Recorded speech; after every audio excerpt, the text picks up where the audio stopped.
Apa kaki? Anis. Iya. Siapa dah tu iya. Mon Anis Ria re, ya re. Jumbut Anis re. Kamu Yud. are Yud bagajo. cuma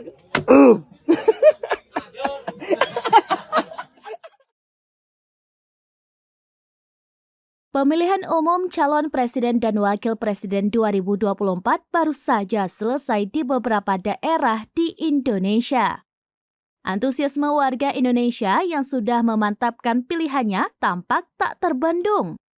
Warga pun tampak memenuhi tempat pemungutan suara atau TPS yang telah disediakan di daerahnya masing-masing. Namun, di hari yang sama, saat pemilu berlangsung pada Rabu 14 Februari 2024, beredar sebuah video yang diduga merupakan sebuah bentuk pelanggaran. Dalam video tersebut, tampak seorang wanita lanjut usia yang hendak mencoblos surat suara pemilihan umum presiden dan wakil presiden didampingi oleh pendampingnya. Terdengar percakapan diduga dalam bahasa Madura, wanita lansia itu ingin memilih pasangan calon nomor urut 1 Anies Caimin.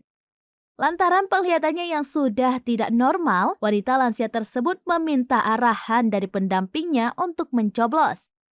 Tidak disangka, pendamping wanita lansia yang dimaksud mengarahkan untuk mencoblos foto capres dan cawapres nomor urut 2 Prabowo Gibran. Sontak video tersebut viral dan menuai beragam respon dari netizen.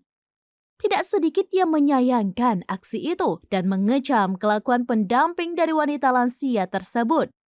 Banyak pula yang mempertanyakan peranan Komisi Pemilihan Umum atau KPU dan Badan Pengawas Pemilu atau Bawaslu terkait bukti dugaan kecurangan pemilu ini. Hingga berita ini tayang, belum diketahui pasti di mana lokasi TPS yang terekam dalam video viral itu. Namun, banyak yang menduga peristiwa tersebut terjadi di daerah Madura. Merujuk dari bahasa yang digunakan wanita lansia yang dimaksud dan sang perekam. Apa kaki? Anis. Iya. siapa dah tu iya. Mon Anis Ria re, ya re. Jumbut Anis re. Kamu Yud. are Yud bagajo. cuma